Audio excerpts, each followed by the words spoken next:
Où est-ce qu'on peut trouver les offres d'emploi? Restez avec nous et nous allons vous donner 7 pistes qu'il faut suivre pour trouver les offres d'emploi les plus intéressantes.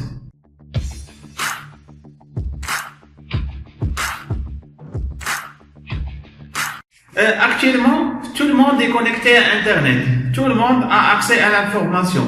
Mais malheureusement, cette information, elle n'est pas bien exploitée. Donc, c'est pour ça que j'ai jugé utile donc, de vous parler de ces pistes qu'il faut utiliser pour bien exploiter l'information.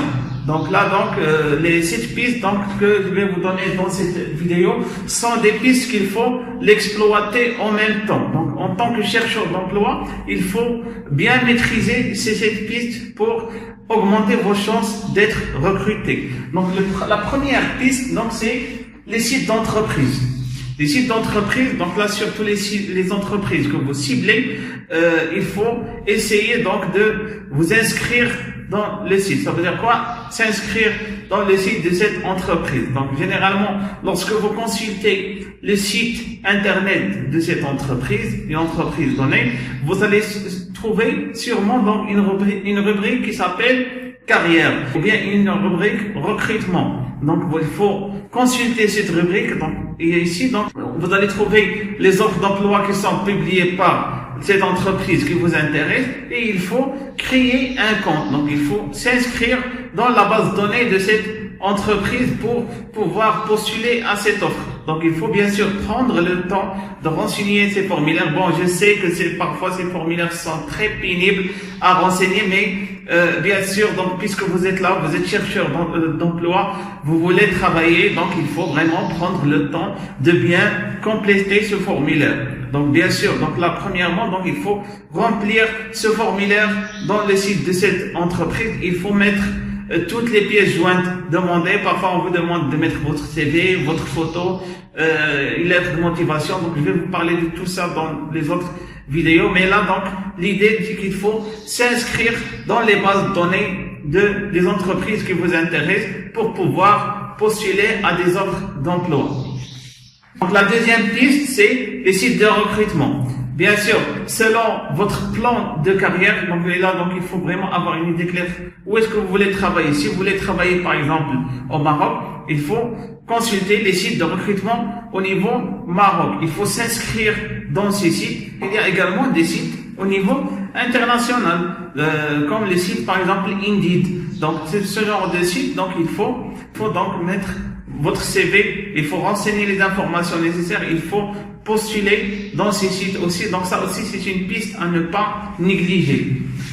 Troisième piste, c'est les cabinets de recrutement. Les cabinets de recrutement, un cabinet de recrutement, c'est quoi? Le cabinet de recrutement, c'est un intermédiaire entre l'entreprise qui cherche des employés et bien sûr les candidats. Donc il se positionne comme intermédiaire. Il faut consulter ces cabinets de recrutement pour qu'ils puissent vous présenter s'ils ont des offres entre les mains. Ils peuvent vous proposer. Donc n'hésitez pas à contacter les cabinets de recrutement. Donc il y en a qui vont me dire non, ça c'est de l'arnaque, les cabinets de recrutement me demandent de l'argent et après il n'y a rien. Donc déjà c'est une mise en garde. Ne jamais donner l'argent à n'importe qui pour être recruté. Donc, ne donnez jamais de l'argent pour être recruté. Que ce soit un site de recrutement ou que ce soit quelqu'un qui travaille dans une entreprise, ils vont vous dire, bon, donnez-moi de l'argent, je vais vous intégrer dans telle entreprise. Donc ça, c'est ce genre de pratique, il faut les éviter parce que ça sert à rien. Il faut travailler surtout sur vos compétences, votre profil. Quatrième piste, c'est participer à des forums ou bien à des événements. Donc, puisque vous êtes dans un domaine donné, par exemple l'informatique ou bien les réseaux ou bien le domaine industriel, il faut essayer de participer à des forums. Et ici au Maroc, on organise souvent ces événements thématiques. Il faut essayer de participer à ces événements. Bien sûr, je ne vous demande pas de prendre votre CV et faire le tour de ce forum, non, mais il faut essayer de créer des contacts avec des gens. Il faut essayer d'échanger avec eux s'ils ont des besoins, s'ils sont intéressés. Essayez surtout de revenir avec des contacts, avec des personnes qui peuvent vous aider et qui peuvent vous proposer des offres d'emploi. Cinquième piste, donc c'est les médias. Les médias, donc là, donc c'est pas des offres directes, mais c'est plutôt, il faut être intelligent, il faut être à l'écoute de votre domaine pour être recruté facilement. Je m'explique.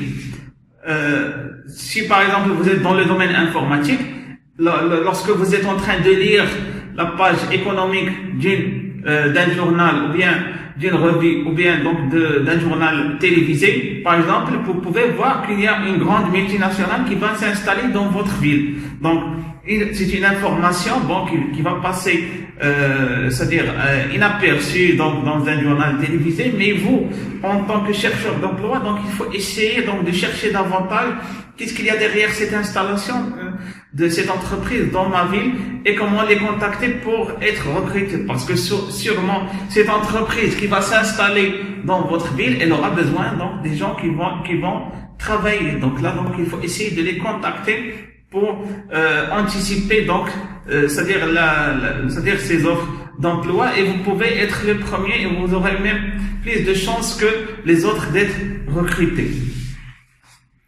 La sixième piste, donc, c'est les mailing lists. C'est quoi les mailing lists? Mailing lists, donc, généralement, donc, il y a une mailing list de tous les gens qui ont étudié dans la même école que vous. Donc, et à travers ce groupe, à travers cette mailing list, il échange des informations qui peuvent intéresser donc les lauréats ou bien qui peuvent intéresser les étudiants. Donc là, donc, il faut essayer de faire attention, c'est-à-dire aux mails qui circulent dans cette mailing, il faut d'abord aussi s'inscrire dans ces mailing lists pour être à l'écoute donc de ce qui se passe dans le marché de l'emploi.